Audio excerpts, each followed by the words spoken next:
சேஃப்டிக்கு சொல்லிக்கிறேன். அனைத்தும் கற்பனையே, யார் மனதையும் புண்படுத்தும் நோக்கமல்ல, எந்த ஒரு தனிநபரையும் குறிப்பிட்டு சொல்வது அல்ல அப்படின்றத சொல்லிக்கிறேன். சேஃப்டிக்கு தான். ஏன்னா உங்க வீட்டு பிள்ளையா நினைச்சு எல்லாரும் என்னை மன்னிச்சிருக்கேன். ஏண்டா ஸ்கூலுக்கு போய் பாடம் நடத்துங்க. பாடம் முடிச்சதுக்கு அப்புறம் 5 மணிக்கு மேல கூட அதே ஸ்கூல்ல ஒரு ½ hour உட்காந்து கூட உங்க எதிர்ப்பு தெரிவிச்சுட்டு நீங்க போங்க. பாத்தியாடி பார்வதி, என் பிள்ளையோட அறிவை. இந்த உலகத்துல மக்க மனுஷ தோண்ட காலத்துல இருந்து இப்படி ஒரு விளக்கத்தை யாரா சொல்லிருக்காங்களா?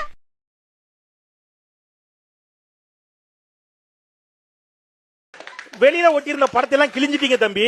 லேப்டாப் ஆன் பண்ண ஸ்கிரீன்ல ஒண்ணு வருமே, அது என்ன செய்வீங்க? அடிச்சு உடச்சிருவீங்களா? அதை மாத்திடுவீங்களா? சரி, அதையும் மாத்திட்டீங்க. அருமை அருமை அருமை. அதையும் மாத்திட்டீங்க. சரி, அதையும் மாத்திட்டீங்க. சரி, எல்லாம் மாத்திட்டீங்க. எல்லாமே மாத்திட்டீங்க. அடுத்த கேள்வி, எவ்வளவு பெருமையா சொன்னாங்க பாருங்க. அரசு பொங்கலுக்கு இது உங்க சட்டத்தானுங்கன்னா, இது கூட அந்த வெள்ளை அட்டை பார்த்தானுங்க நான் கண்டுபிடிச்சேன். அண்ணா, இந்த மூடி கழட்டாம இருக்கிறீங்களா? பசங்க வேலைக்கு போறாங்க. பேரனா? இல்ல, என் பிள்ளைங்க. பிள்ளைங்களா? 2 பிள்ளைங்க இருக்காங்க. என்ன படிக்கிறாங்க? ஒருத்த காலேஜ் முடிச்சிருக்கா, ஒருத்த 10வது தான் படிச்சிருக்கான். கூலி வேலை தான் செய்யறோம் நாங்க. இந்த காலேஜ் போற பையனுக்கு மாசம் 1000 ரூபாய் கிடைக்குதா? காலேஜ் போறாங்க. 1000 ரூபாய் வாங்குறேன் ஐயா. 1000 ரூபாய் வாங்குறேன். மகத்தூர் வாங்குறேன். தமிழ் புதலும் திட்டத்துல அதெல்லாம் வாங்கல இல்லையா. படிச்சு முடிச்சுட்டாங்க. ஸ்காலர்ஷிப் எல்லாம் முடிச்சுட்டாங்க. படிச்சு முடிச்சுட்டாங்க. பேரம் பேத்தியெல்லாம் இருக்காங்க. பைத்தியம் அதெல்லாம் பைத்தியம் என்னங்க? எங்க பைத்தியக்காரங்க எப்படி பூட்டி வைங்க, உள்ள பூட்டி வைங்க சார். நீங்க வெளியே விடாதீங்க. பப்ளிக் ரொம்ப டிஸ்டர்ப்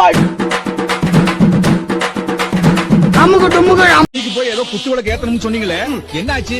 அண்ணே, குத்துவிளக்கு ஏத்துவாங்கன்னு கூப்பிட்டாங்க. என்னால வர முடியாது. உடனே ஒரு குத்துவிளக்கு ஒரு ஆட்டை கொடுத்து அனுப்பி விட்டாங்க. நான் இங்க இருந்து கொளுத்தி அனுப்பி விட்டேன். இங்க இருந்து எரிஞ்ச மணிக்கெல்லாம் கொண்டு வராங்க. என்ன பண்றது, நம்ம அப்படித்தானே பண்ணி ஆகணும். பிஸியா இருக்கோம்ல. உங்களுக்காக தான், உங்க காதலுக்காக தான். அப்படியா? தேங்க்யூடா, தேங்க்யூ. என்னப்பா வீடு அள்ளுது? பின்ன ஓட்டுவோம்ல. நீங்க உட்கார்ந்து போறதா சரி வண்டிக்கே பெருமை. இது என்னையா பெருமை? அந்த பொண்ணை பின்னால உட்கார ஓட்டதா எனக்கு பெருமை. சாமி இப்ப பரவச நிலையை அடைஞ்சிட்டாரு. பரவச நிலையா? நான் மும்தாஜ் மாதிரி ஆடிக்கிட்டு இருக்கேன், இத பரவச நிலைங்கிறாங்க. சரி, இந்த ஊர்ல பொழைக்கிறதுக்கு இதுதான் சரியான வழி.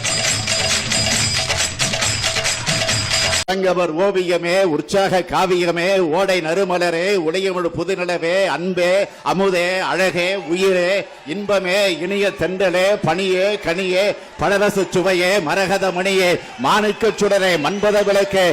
சின்ன சேனல் எதா இருந்தாலும் அது கொஞ்சம் ஆதரவு கொடுங்க. உங்க பொண்ணான கையை வந்து அந்த பெண்ணில தட்டிடுங்க. அவங்களுக்கு சப்ஸ்கிரைபர் 5-10 ஏறுனா அவங்க மனசு சந்தோஷப்படும். அவங்க வீடியோவும் பாருங்க. சில நண்பர்